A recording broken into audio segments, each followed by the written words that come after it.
weather change, dear God, as well. Thank you for the rain. Bless our time of worship as we are going to hear God's word. Lord, unite our hearts and minds in the Spirit of God. Help us not to be distracted by anything. Cleanse us with the precious blood of Jesus.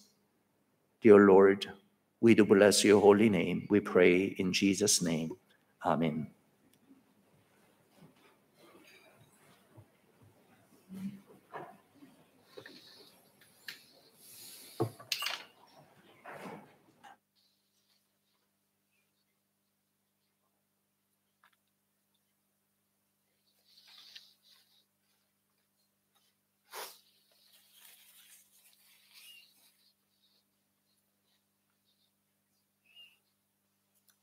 이사야서를 연구하는 것은 그 양과 또 압축된 내용 그리고 다양한 주제로 인해서 쉽지 않습니다.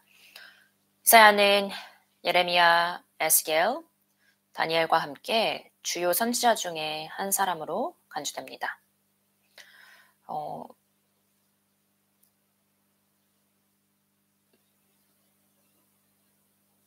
아마도 2번, 3번 이상의 다른 또 설교의 시간들이 있을 것으로 예상됩니다. 앞에서 언급했던 주요 선지자 중에 이들이 주요 선지자로 간주되는 것은 그들의 길이 길기 때문이지 그들의 다른 선지자들보다 더 중요했기 때문은 아닙니다. 그러나 이사야 책은 구약의 정경의 선지자들의 책 중에서 가장 첫 번째로 등장합니다. 이사야는 때때로 선지자들의 왕자로 일컬어졌기 때문에 이러한 명예로운 위치에 있습니다. 우리는 그의 사역이 기원전 740년경에 시작되었다는 것을 알고 있습니다.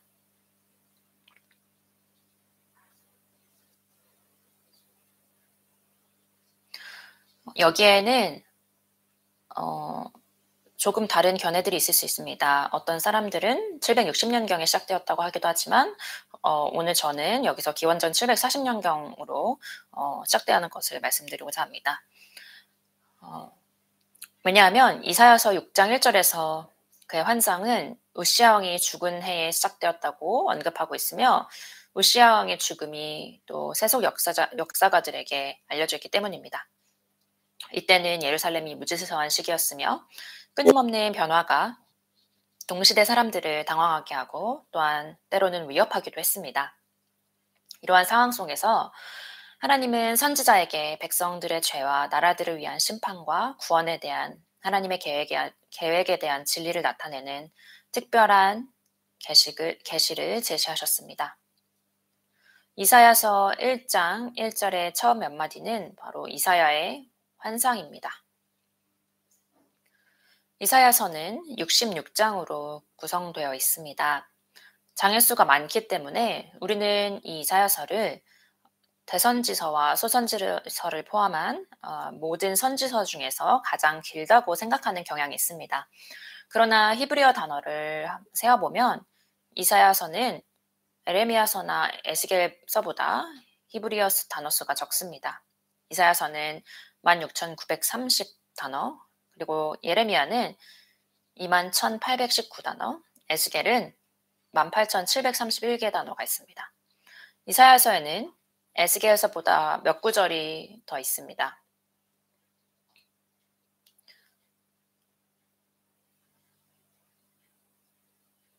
어, 19개 구절이 더 많이 있습니다. 그러나 예레미야서는 이사야서보다 5% 정도 구절이 더 많습니다. 이사야서의 저자에 관해서 일부 비평가들은 저자가 여러 명이라고 주장하기도 합니다.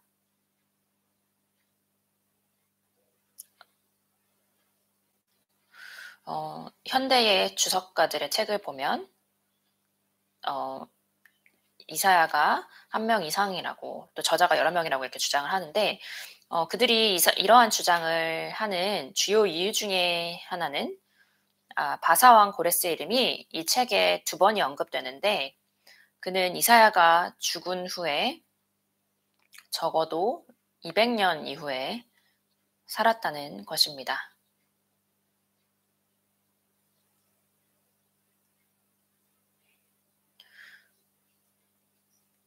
바로 이것은 44장과 45절에 나타납니다.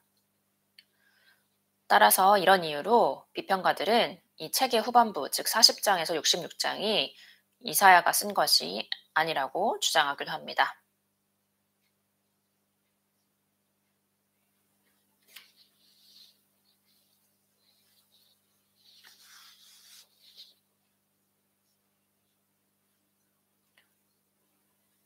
또한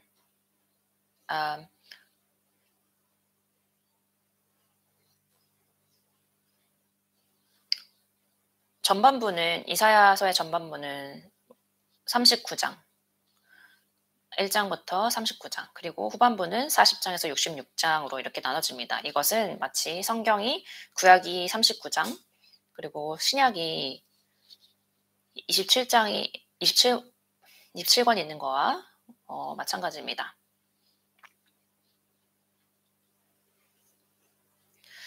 그러나 신약성경의 자료와 유대인 전통은 이사야가 이 책 전체의 저자임을 확증합니다. 게다가 이것은 바로 하나님의 예언적인 사역임이 틀림이 없습니다. 구약에서 하나님께서 개인이 태어나기 전에 그들의 이름을 계시하신 것은 처음 있는 일이 아닙니다.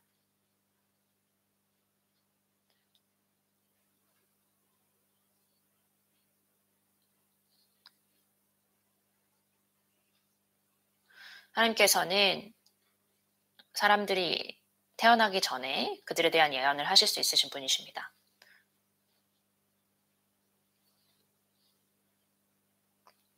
오늘은 본문에 대한 연구보다는 이사야 선지자에 대해서 좀 더 집중해서 말씀을 드리고자 합니다. 사람인 바로 이사야 선지자에 대해서 말씀드리도록 하겠습니다. 첫 번째로 그의 이름 이사야는 여호와의 구원 또는 여호와께서 구원하신다를 의미합니다.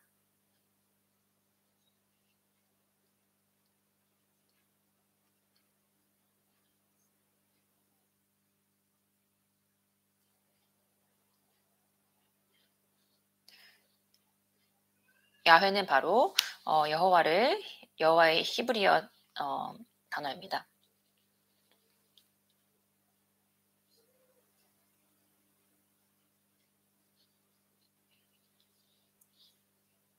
이 이름의 의미는 메시아의 구원을 주제로 하는 이 책이 매우 적합합니다.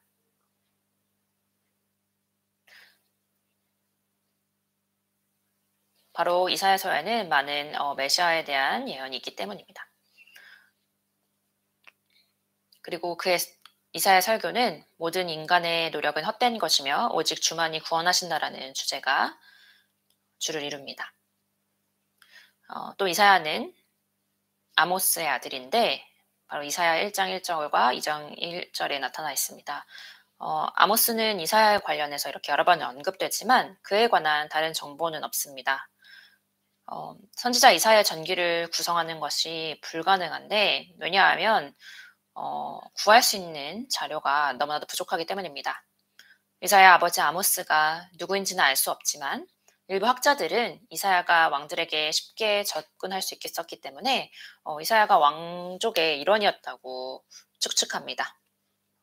또한 랍비 전통에 따르면 이사야의 아버지 아모스는 아마샤 왕의 동생이었다고 하는데 이것이 사실인지 확인을 할 수는 없습니다. 그러나 이와 관련하여서 이사야의 예언 사역이 다윗 왕가와 밀접하게 연관되었다는 것은 확실합니다. 그는 아하스 왕에게 담대하게 맞섰고 7장에 이것이 나타나고 또 히스기야 왕 통치 기간에는 큰 영향력을 행사하였으며 이 부분은 36장에서 39장에 나타납니다. 또한 남은 생애 동안 당시의 정치적 사건을 예언적으로 자세히 관찰했습니다. 또한 때때로 이사야는 왕들에게 직접 말하기도 했습니다. 이것은 이사야서 7장 3절과 4절, 이사야서 38장 1절에서 22절에 나타나 있습니다. 어떤 경우에 이사야는 왕들의 말을 직접 인용하기도 합니다. 바로 이사야 7장 12절부터 17절에 나타납니다. 열왕기하는 또한 이사야가 이스라엘 왕들과 긴밀한 관계를 맺었다는 사실도 뒷받침합니다. 이사야가 왕족의 후손이라는 사실은 단지 추측일 뿐일지도 모르지만 그는 완전한 정당성을 가지고 선지자의 왕으로 부르심을 받았습니다. 선지자 중에 그는 가장 위대한 선지자입니다. 그는 공적인 행동의 대담함과 또 설교의 위엄, 그 말을 고상한 힘과 시적인 아름다움을 통해서 왕족의 위엄을 보여줍니다. 둘째로 그에게는 가족이 있었습니다. 이사야에게는 아내가 있었습니다. 이사야는 결혼했으며 이사야서에서 그의 아내를 그녀의 성으로 부르지 않고 오히려 여선지자라는 용어로 언급했는데 이는 이 아내가 드보라와 훌다처럼 예언적인 은사를 부여받았기 때문입니다. 또는 단순히 그의 아내가 선지자의 아내였기 때문입니다. 또 이사야에게는 자녀가 있었습니다. 두 아들이 있었는데 이들에게는 아버지가 한 예언적 진술을 의미하는 이름이 주어졌습니다. 그들의 이름은 첫째는 스알야숲, 즉 남은 자들이 돌아오다라는 뜻이었습니다. 이사야서 7장 3절 말씀입니다. 그때 여호와께서 이사야에게 이르시되 내가 내 아들 스알야숲은 윗모스도 끝 세탁자의 밭 큰 길에 나가서 아하스를 만나. 아멘. 이것은 바로 유다가 멸망하고 70년 동안 바벨론으로 유배된 후에 문자 그대로 그리고 영적으로 그들이 귀환할 것을 예언적으로 언급한 것입니다. 둘째 아들의 이름은 마헬살랄 하스바스라는 이름을 가지고 있습니다. 이것은 노략이 속하다라는 뜻입니다. 8장 3절에 이 내용이 나와 있습니다. 내가 내 아내를 가까이 하매 그가 임신하여 아들을 낳은지라 여호와께서 내게 이르시되 그의 이름을 마헬살랄 하스바스라 하라. 4절입니다. 이는 이 아이가 내 아빠, 내 엄마라 부를 줄 알기 전에 다메섹의 재물과 사마리아의 노략물이 아수르 왕 앞에 옮겨질 것임이라 하시니라. 아멘. 이 이름은 바로 그 이웃인 아람 또는 시리아에 대한 북쪽 이스라엘 왕국의 아수르의 최종 공격을 암시합니다.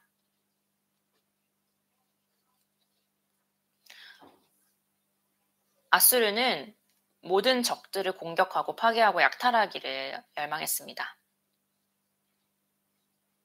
이것은 바로 어떤 역사적인 문맥 안에 맥락 안에 다 있었던 것입니다. 세 번째로 이사야는 위임을 받았습니다. 6장에는 이사야 선지자의 위임에 관해서 서술합니다. 여호와는 그분의 가르침을 봉함하라고 하셨습니다. 이사야서 8장 16절에 보면 너는 증거의 말씀을 싸매며 율법을 내 제자들 가운데서 봉함하라 라고 말씀합니다. 특별한 경우 또 이사야는 벌거벗고 맨발로 3년 동안 돌아다녔습니다. 20장 2절에서 3절 말씀을 이렇게 나와 있습니다.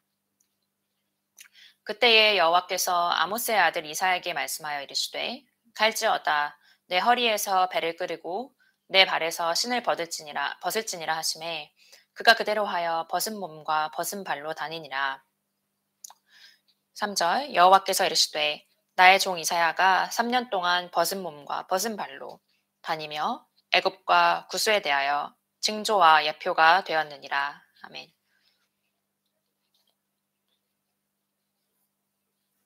이것이 바로 이스라엘 백성들이 경험하게 될 것이었던 것입니다. 이사야는 아마도 인생의 대부분을 예루살렘에서 보냈을 것이며 이사야의 그 글의 의수성과 또 그가 역대 왕들 즉 우시야, 요담, 아하스, 히스기야 왕의 왕궁에 접근이 가능했음을 판단해 보면 학자들은 그가 교육을 되게 굉장히 잘 받았고 또한 부유한 귀족이었거나 아마도 제사장의 가족의 일부였을 수도 있다고 얘기합니다. 넷째로 이사야는 사회적 불의와 타락을 인식하였습니다.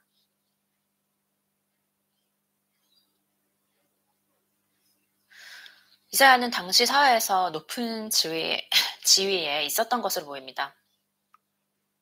그는 가난한 사람들의 곤경, 부자들의 과잉, 권력자들이 서민들에게 가하는 불의, 부자와 가난한 사람 모두를 포함한 사회의 모든 계층에 존재하는 부도덕함과 불성실함을 잘 알고 있었습니다.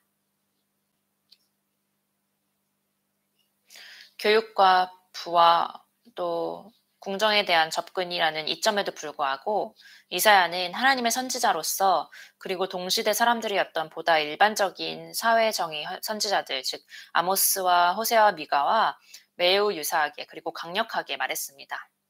그는 권력의 진실을 말했을 뿐만이 아니라 이것을 아름답고 복합적이며 장엄한 문체로 그렇게 했습니다.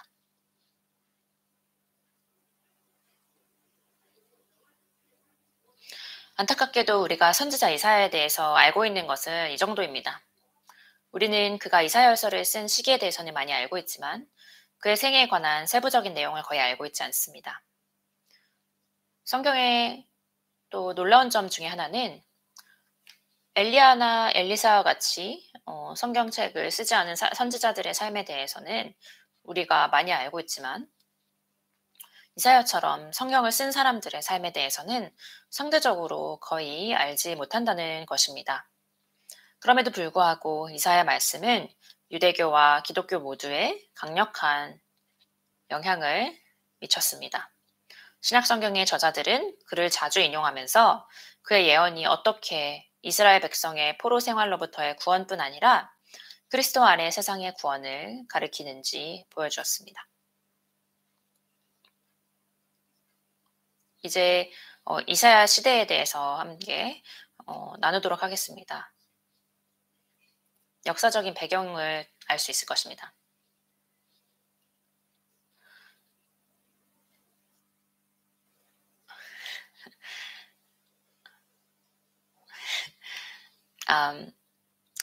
다양한 사실에 대해서 여러분께 이제 말씀드리도록 하겠습니다.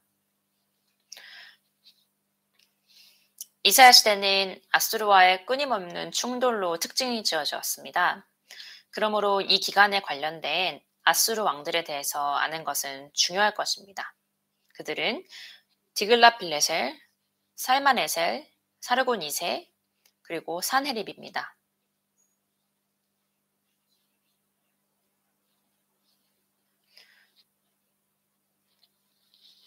이들은 이사야 사역과 깊게 관련이 있습니다. 첫 번째 이사야가 동시다에 살았던 선지자가 몇 명 있습니다. 구약성경의 연대표에서 언급된 바와 같이 이사야는 다른 유대인 선지자들, 즉 아모스, 호세아, 미가와 같은 시대에 살았고 예언했습니다. 둘째로 이사야는 우시야 또는 아사랴라고 또 우시야 왕은 불리기도 합니다. 그리고 요담, 아하스, 히스기야의 통치 기간 동안 자신의 직무를 수행했습니다. 첫 번째로 우시야 왕은 52년 동안 통치했고 므낫세의 통치 기간은 기원전 697년경부터 642년까지였습니다.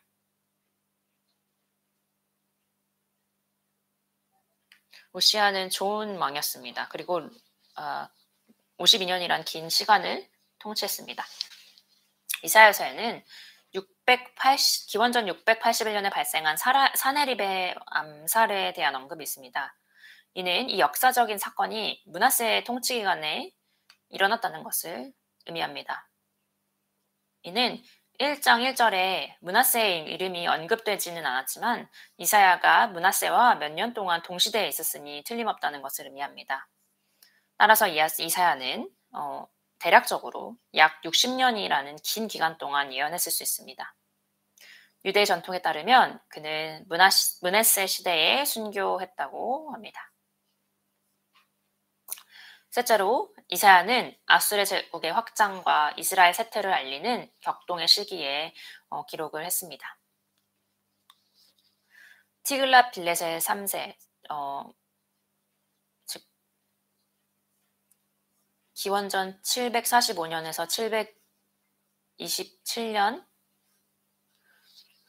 제위했던 이 왕의 치하에서 아수르인들은 서쪽으로는 아람, 즉 요즘으로는 시리아라고 하는 이곳과 또 북이스라엘의 왕국이 위치한 가나안까지 휩쓸었습니다. 그런 다음 그들은 계속해서 이스라엘로 내려갔습니다.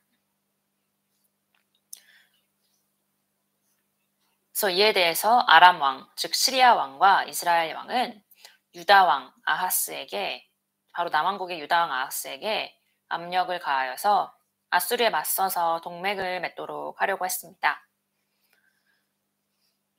아하스는 그들의 압력을 거부했습니다.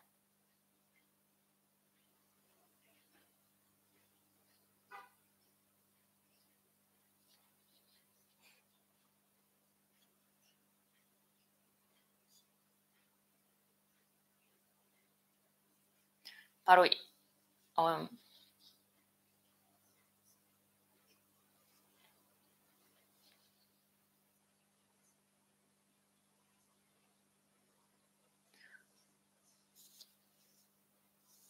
아하스가 이렇게 그들의 압력을 거부했기 때문에 아람 시리아 왕과 이스라엘 왕은 아하스를 싫어하게 되었습니다. 디글랏 빌레셀이 이스라엘을 침공했습니다. 열왕기하 15장 19절에 이렇게 말씀합니다. 아수르 왕 불이 와서 그 땅을 치려하며 므나헴이 은 1000달란트를 불에게 주어서 그로 자기를 도와주게 하므로 나라를 자기 손에 굳게 세우고자 하여. 아멘. 불은 이스라엘을 침략했던 디글랏 빌레셀 3세의 별명입니다.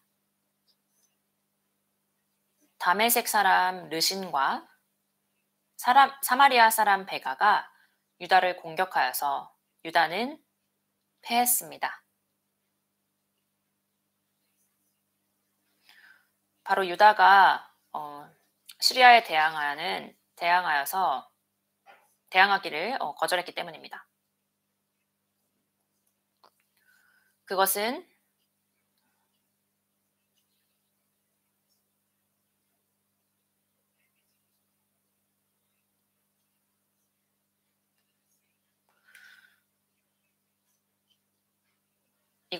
역사적인 사실에 대한 내용입니다. 그러나 우리가 성경을 살펴보면 이렇게 유다가 패한 것은 유다의 죄, 특히 아하스 왕의 죄의 결과였습니다. 열왕기하 16장 2절에서 4절은 이렇게 말씀합니다. 아하스가 왕이 될 때에 나이가 20세라. 예루살렘에서 16년간 다스렸으나 그의 조상 다윗과 같지 아니하여 그의 하나님 여호와께서 보시기에 정직히 행하지 아니하고, 여기까지 보면 아하스 왕이 좋은 왕이 아니었다는 것을 알게 됩니다. 또 3절을 계속해서 읽겠습니다. 이스라엘 여러 왕의 길로 행하며 또 여호와께서 이스라엘 자손 앞에서 쫓아내신 이방의 가증한 일을 따라 자기 아들을 불 가운데로 지나가게 하며 또 산당들과 작은 산 위와 모든 푸른 나무 아래에서 제사를 드리며 분향하였더라. 여기서 이방신의 전통들은 사람의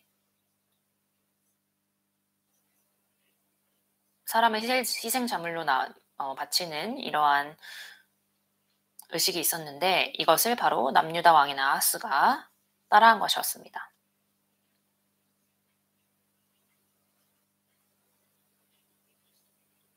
우리가 기억해야 할 것은 하나님의 심판은 우연이 아니라 섭리라는 사실입니다.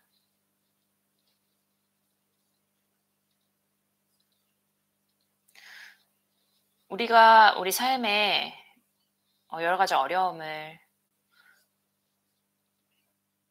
경험할 때 우리는 왜 일이 일어났는지 그 일에 대해서만 집중을 합니다.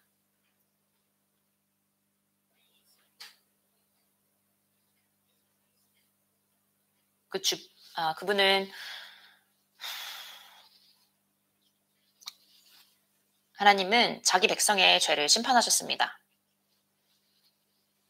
그러나 이것들은 그들에게 죄를 회개하고 하나님께 돌아올 기회를 제공하는 또 다른 형태의 은혜였습니다.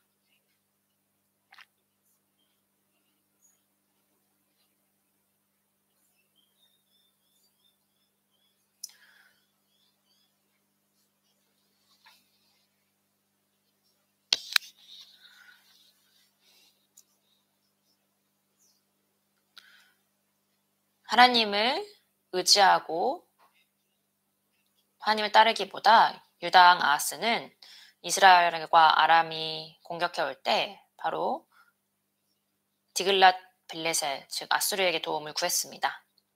그 결과 르신과 베가는 정복되었고 많은 사람들이 아수르로 포로로 끌려갔습니다. 열왕기하 16장 7절에서 9절은 이렇게 말씀합니다. 아하스가 아수르 왕 디글랏 빌레셀에게 사자를 보내 이르되 나는 왕의 신복이요 왕의 아들이라. 이제 아람 왕과 이스라엘 왕이 나를 치니 청하건대 올라와 그 손에서 나를 구원하소서 하고 아하스가 여호와의 성전과 왕궁 곳간에 있는 은금을 내어다가 아수르 왕에게 예물로 보냈더니 아수르 왕이 그 청을 듣고 곧 올라와서 다메섹을 쳐서 점령하여 그 백성을 사로잡아 기르로 옮기고 또 르신을 죽였더라. 아멘.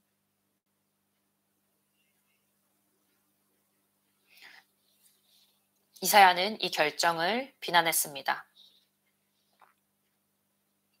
바로 이사야 7장에서 아하스가 잘못했다고 비난합니다.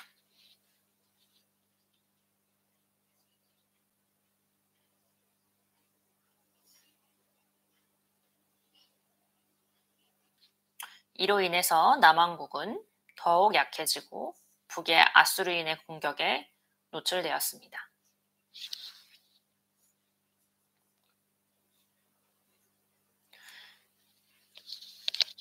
디글랏 빌레셀 3세의 아들이자 후계자인 살마네셀 5세가 사마리아를 포기했습니다. 열왕기하 17장 3절에 따르면 살마네셀은 아마 그의 통치 초기에 이스라엘을 상대로 전쟁을 주도했고 이스라엘 왕 호세아는 항복하고 조공을 바쳤습니다. 그러나 호세아는 곧 반란을 일으켰고 도움을 요청하기 위해서 애굽에 대표자를 보냈습니다. 열왕기하 17장 4절 상반절에 이것이 나타납니다.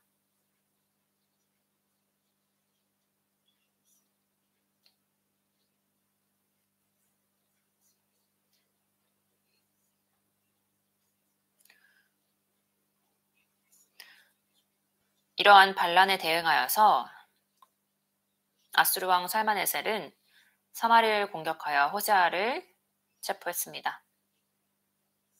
결국 아수르인들은 이스라엘을 침략하여서 사마리아를 3년 동안 포위했습니다. 바로 열왕기하 17장 5절과 18장 9절에 이 내용이 나타납니다.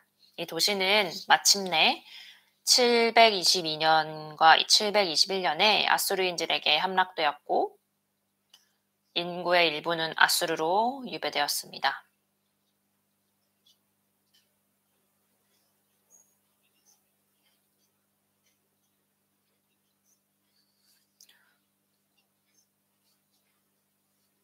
바로 이렇게 사마리아 땅에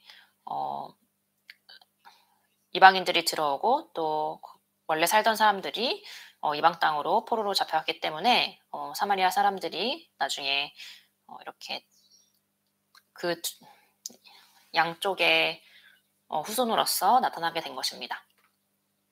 아하스가 통치하는 동안 유다 왕국은 아수르 세력의 방해를 받지 않았습니다.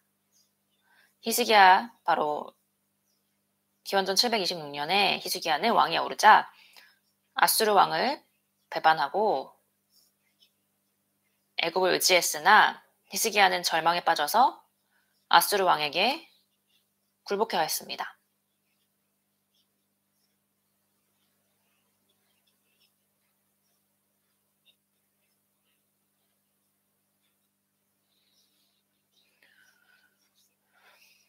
열왕기하 18장 16절에는 이렇게 말씀합니다.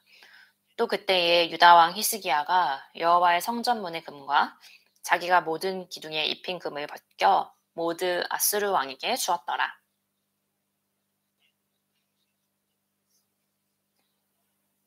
아멘. 나중에 아수르 왕 사네립은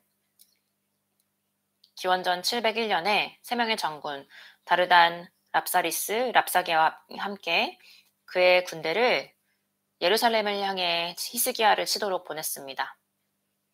바로 열왕기하 18장 17절, 또한 이사야 36장 2절에서 22절, 37장 8절에 나타납니다.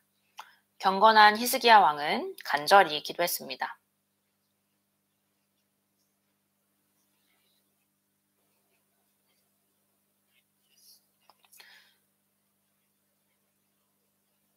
이때 이사야는 히스기야에게 아수르의 저항을 권했습니다. 이에 사네립은 히스기야에게 위협적인 편지를 보냈고 히스기야는 그 편지를 여호와 앞에 펴놓았습니다. 이사야는 이때 하나님께서 아수르를 강제로 철수시킬 거라고 예언했고 또 그들은 이 예언대로 철수했습니다.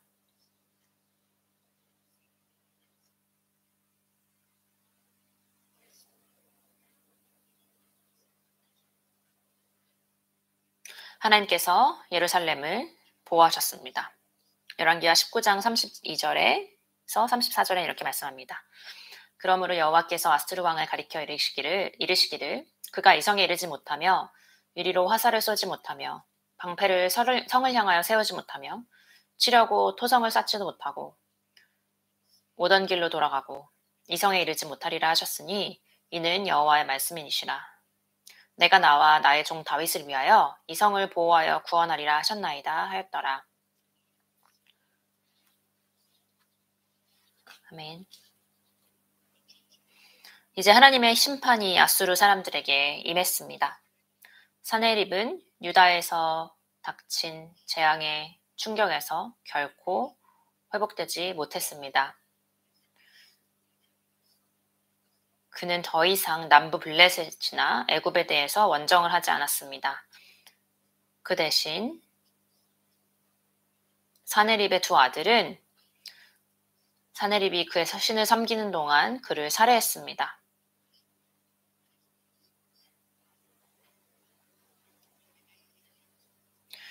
히스기야의 남은 통치 기간은 평화로웠습니다. 이사야는 아마도 므낫세 통치 시대에도 살았을 것입니다. 그러나 그의 죽음의 시기와 방식은 알려져 있지 않습니다.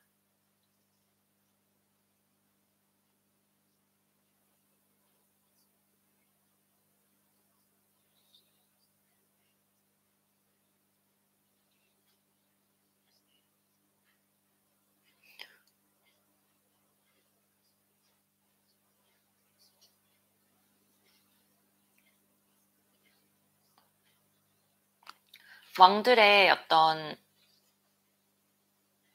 성품과 여러 가지를 살펴보면 굉장히 흥미로운 것이 우시야 왕, 요담까지 또 좋은 왕이었지만 아하스는 굉장히 나쁜 왕이었고 또한 그 왕 아버지에서 히스기야라는 좋은 왕이 나왔고 그 위에 또 므낫세라는 굉장히 나쁜 왕이 나왔습니다. 다음으로 이사야 소명에 대해서 함께 나누도록 하겠습니다. 이사야는 바로 이사야 6장에서는 이사야가 선지자 직분에 부름을 받은 일을 설명합니다. 이 장은 일반적인 배열을 생각해 볼 때는 어떻게 보면 이상한 위치에 놓여 있습니다. 우리는 이러한 사건이 이렇게 부르심을 받은 일이 이 책의 시작 부분, 즉 6장, 6번째 장보다는 첫 번째 장에 언급되어 있을 것이라고 예상했을 것입니다. 1장에서 5장 이후에 언급된 이 부르심의 사건의 위치는 선지자의 계획에서 중요한 부분일 수 있습니다. 1장에서 5절은 이사야가 설교하도록 부름받은 나라와 백성의 상태를 묘사합니다. 바로 죄에 빠진 백성입니다. 이사야는 하늘의 사물을 지상의 상징적인 형태로 보여주는 환상을 봤습니다. 함께 이사야서 6장 1절을 읽도록 하겠습니다. 우시야 왕이 죽던 해에 내가 본즉 주께서 높이 들린 보좌에 앉으셨는데 그의 돛자락은 성전에 가득하였고. 아멘. 이사야는 주님을 보았습니다. 첫 번째 세 구절은 이사야 환상, 즉 선지자로서의 부르심과 사명을 이해하는 데 필수적인 하나님의 계시를 묘사합니다.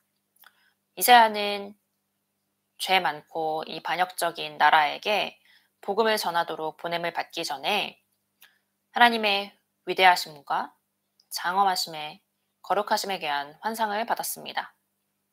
전 이것이 굉장히 중요하다고 생각합니다.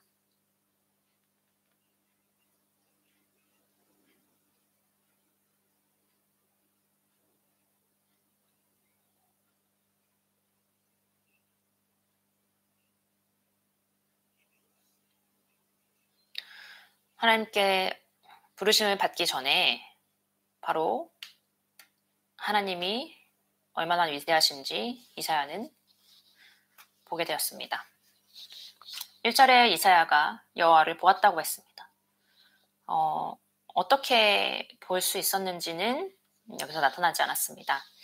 성경에는 하나님이 눈이 보이지 않고 볼 수 없다고 가르치는 구절들이 많이 있습니다. 나를 보고 살 자가 없음이라. 출애굽기 33장 20절 하반절 말씀입니다. 본래 하나님을 본 사람이 없으되 요한복음 1장 18절 말씀입니다.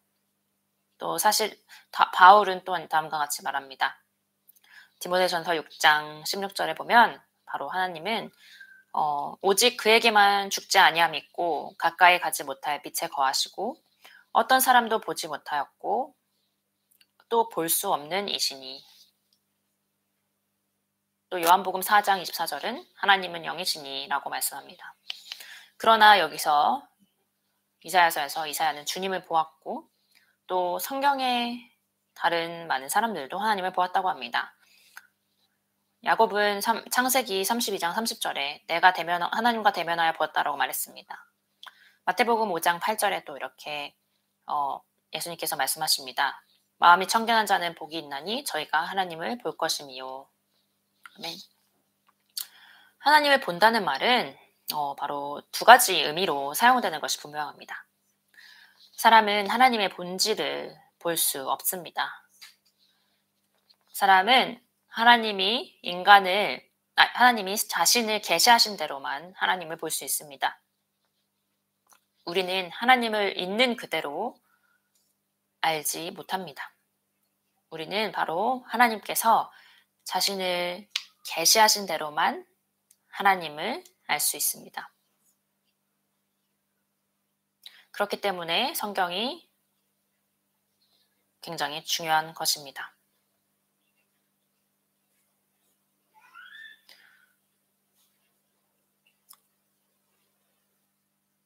성경만이 바로 하나님의 계시를 나타내신 것이기 때문에 성경만이 온전히 우리가 신뢰할 수 있는 그러한 책입니다. 다른 자료들은 하나님으로부터 나온 것이 아닙니다. 하나님에 대한 우리의 지식은 결코 완전하지도 완벽하지도 않지만 그럼에도 불구하고 그것은 사실입니다. 누구도 하나님을 보고서는 살 수 없기 때문에 이것은 완전한 것이 아닙니다. 이사야가 하나님을 볼 수 있다는 의미가 있도록 하나님께서 인간의 연약함에 자신을 맞추셨기 때문에 이것은 사실입니다. 하나님께서 밝히시지 않은 사실에 대해서는 우리가 알 수 없습니다. 이 환상은 이사야가 가진 이 환상은 주님의 장엄하고 또 비교할 수 없는 위엄을 보여줍니다. 그분의 보좌는 높여졌으며 또 그분의 옷자락은 성전 안을 가득 채웠습니다. 보이는 이는 곧 아도나이, 곧 주 또는 주인이십니다. 이 단어 자체는 하나님이나 사람에게도 사용될 수 있습니다. 이 단어는 종의 주인이었던 종의 소유자를 가리키는 데 사용됩니다. 아브라함의 종은 아브라함을 그의 주인 아도나이로 불렀었습니다. 요셉은 애굽의 주로 불리었습니다. 그는 큰 권위와 능력을 가지고 있었으며 사실상 애굽의 주권자였습니다. 그 자신이 아니라 바로 왕을 대신하여서 행동했기 때문입니다. 바로는 애굽의 왕이었기 때문에 아도나이라고 불렸습니다.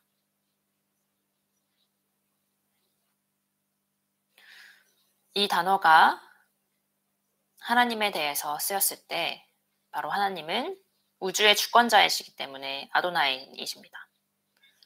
하나님은 왕의 위엄과 능력으로 만물을 다스리시는 분이십니다. 하나님은 높으시고 위엄 있는 주권자이시며 이사야가 하나님의 주권이 나타나고 그분의 심판이 두드러지는 사역에 부르심을 받은 것은 특히 의미가 깊습니다. 많은 스랍들이 그분께 경배했습니다. 이사야 6장 2절에서 3절을 함께 읽도록 하겠습니다. 스랍들이 모시고 섰는데 각기 6날개가 있어 그 둘로는 자기의 얼굴을 가리었고 그 둘로는 자기의 발을 가리었고 그 둘로는 날며 서로 불러 이르되 거룩하다 거룩하다 거룩하다 만군의 여호와여 그의 영광이 온 땅에 충만하도다 하더라. 아멘.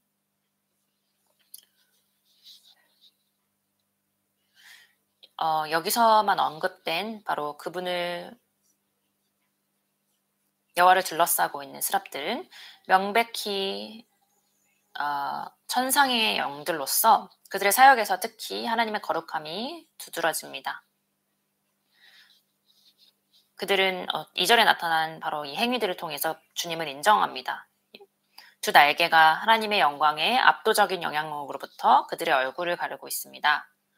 이들은 죄로 더럽혀지지 않은 거룩한 천사들이지만 하나님의 영광이 너무나 압도적이고 또 그분의 광채가 너무 눈부셔서 사람이 태양을 직접 바라볼 수 없는 것과 마찬가지로 그들은 하나님을 직접 바라볼 수 없습니다. 또 그 두 날개가 하나님의 눈으로부터 그들의 즉 벌거벗음을 가리고 있습니다. 또 그 두 날개는 주님의 뜻을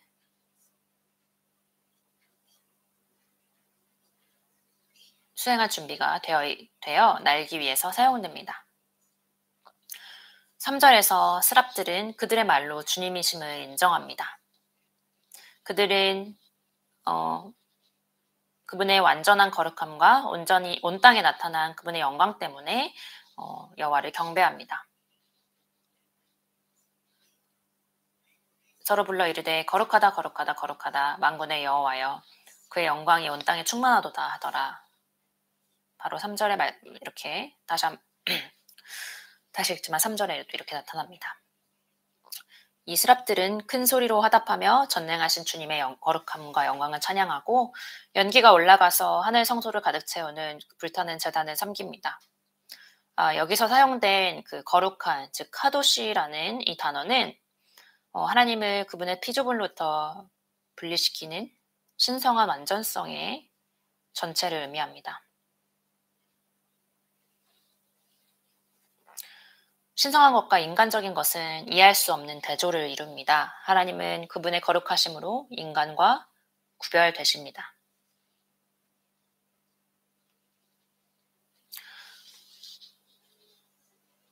소요리 문답을 보면 하나님이 어떤 분이신지 여러분이 알 수 있습니다.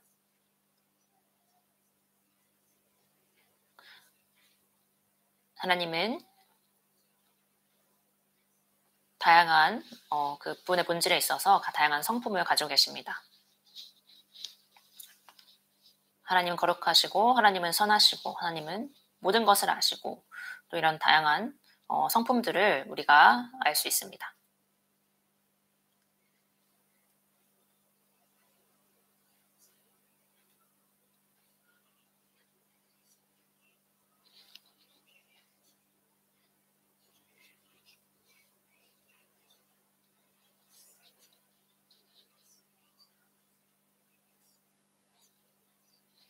이러한 모든 성품의 바로 중심에는 또 그분의 하나님의 거룩하심이 있습니다.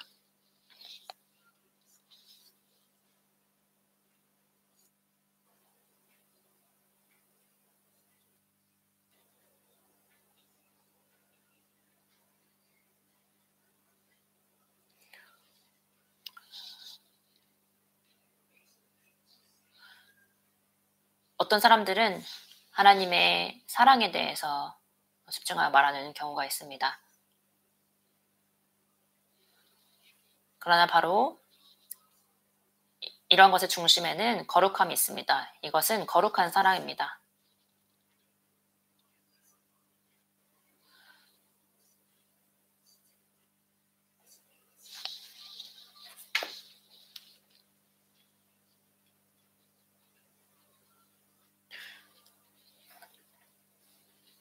이러한 하나님의 거룩함으로 인하여서 우리가 하나님을 경외해야 합니다. 바로 어느 누구도 하나님 앞에서 선하지도 어렵지도 않기 때문입니다.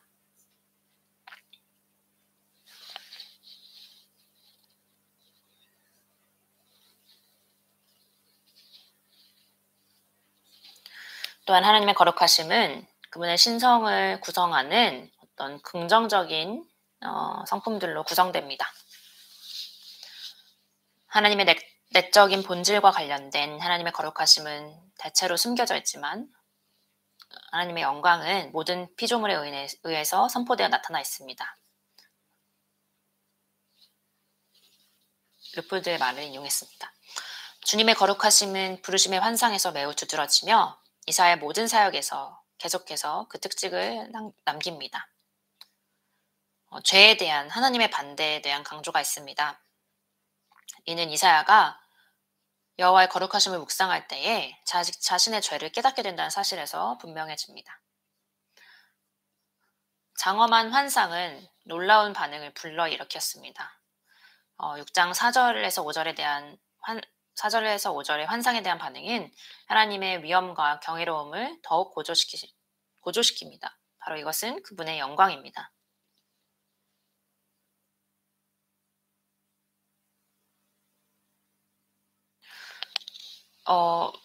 많은 오순절 계파의 교회에서 이런 다양한 간증을 할 때에 일부는 그들이 천국에 가보았다고 이렇게 얘기하는 경우가 있습니다.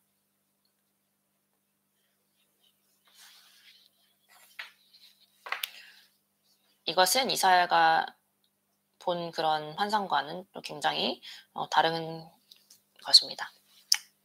이사야 6장 4절과 5절에 대해서 말씀을 읽겠습니다. 이같이 화답하는 자의 소리로 말미암아 문지방의 터가 요동하며 성전의 연기가 충만한지라. 그때에 내가 바라되 하로다 나로 망하게 되었도다. 나는 입술이 부정한 사람이요 나는 입술이 부정한 백성 중에 거주하면서 만군의 여호와이신 왕을 배웠음이로다 하였더라. 아멘.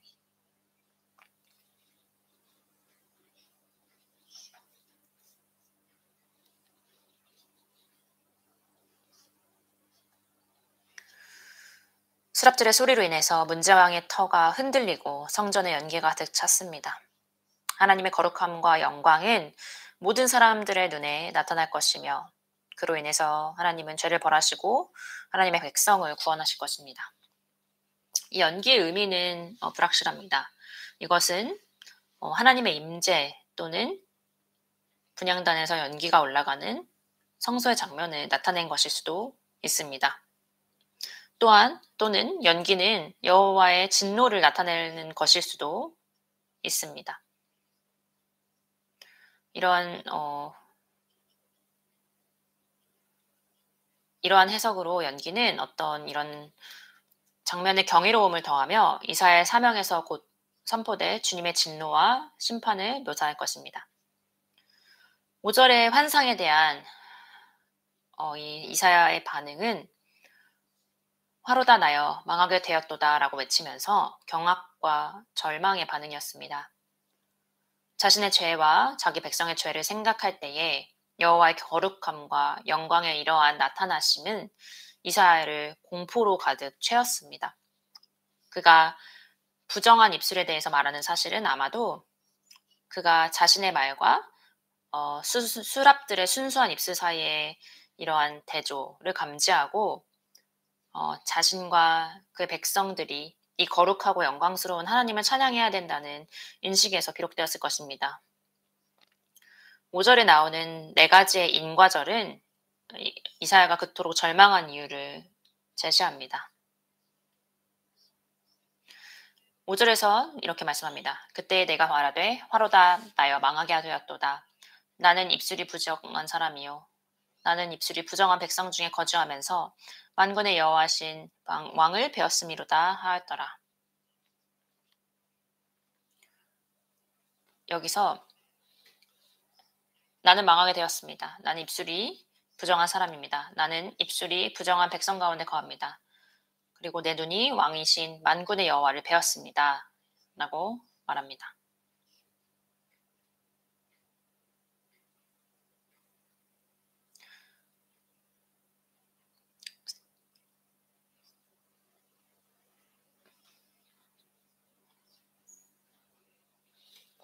때때로 사람들은 하나님을 보여주면 자기가 믿겠다라고 하지만 언젠가는 이런 순간들이 오겠지만 지금은 그렇게 되지 못할 것입니다. 바로 하나님을 눈으로 볼 수 없기 때문입니다. 마지막 절에서 이사야는 그가 만군의 여호와를 보았다고 말하고 있는데 이것은 바로 그가 나는 망했다. 나는 망하였다. 파괴되었다라고 말하는 이유입니다. 이사야는 단지 인간이 하나님을 보면 살 수 없다는 이 믿음 때문에 자신이 망했다고 말하는 것이 아니라 그 환상이 보좌에 앉으신 분과 이사야 자신 사이에 이런 무한한 도덕적인 대조를 드러냈기 때문입니다.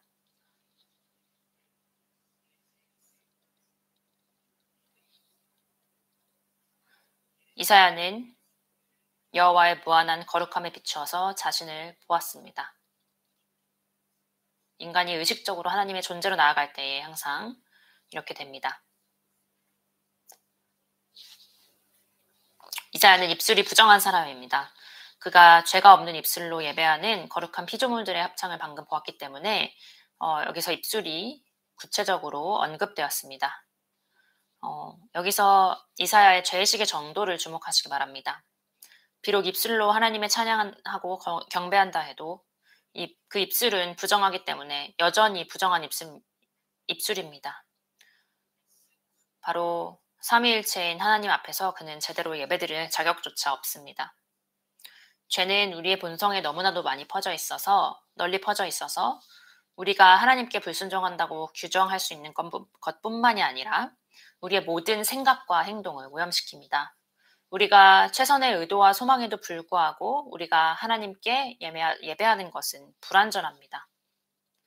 이것은 아마도 우리가 하나님의 영광을 위해서 100%로 어떤 일을 하지 않기 때문에 죄로 오염되지 않은 일이 없을 수도 있습니다. 더욱이 이사야 자신도 입술이 부정한 사람이었을 뿐만이 아니라 입술이 부정한 민족의 일원이었습니다. 어떻게 이런 사람이 전능하시고 거룩하신 하나님 앞에서 살 수 있겠습니까?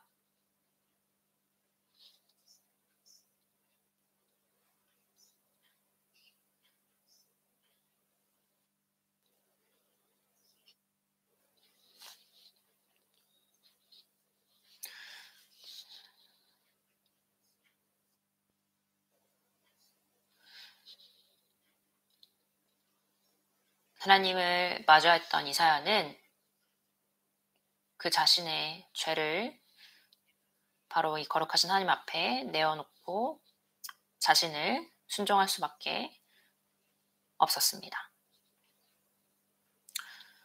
이사야 부르심은 바로 하나님의 거룩하심과의 만남이었습니다. 이것은 두 가지 차원을 갖고 있는데 하나는 하나님을 향한 것이고 또 다른 하나는 그 자신을 향한 것입니다.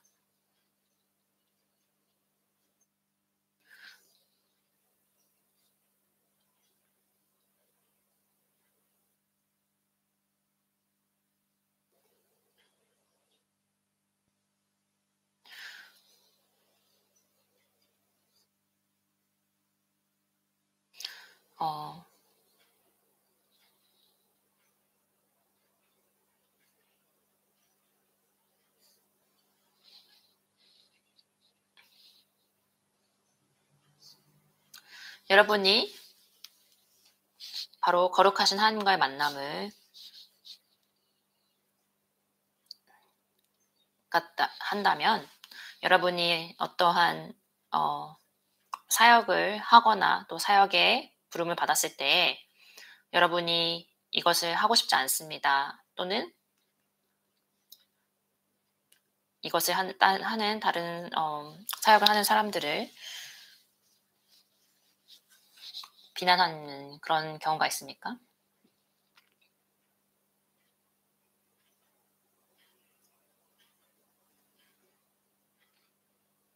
여러분은 이사야가 이러한 부르심에 자신이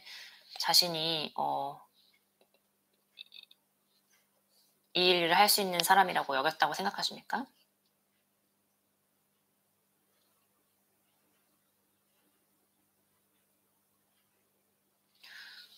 우리 교회 안에 얼마나 교만한 사람들이 있는지 생각해 보시기 바랍니다. 이사야는 하나님 앞에서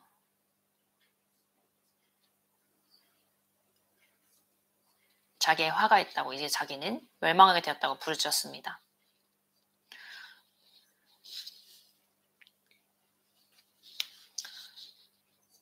우리 호프교회에 다양한 방법으로, 모습으로 섬기고 있는 모든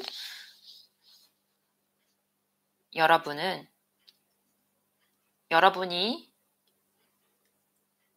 이러한 섬김을 할 만한 가치가 없지만 바로 그러한 특별한 특권을 받았다는 것을 명심하시기 바랍니다.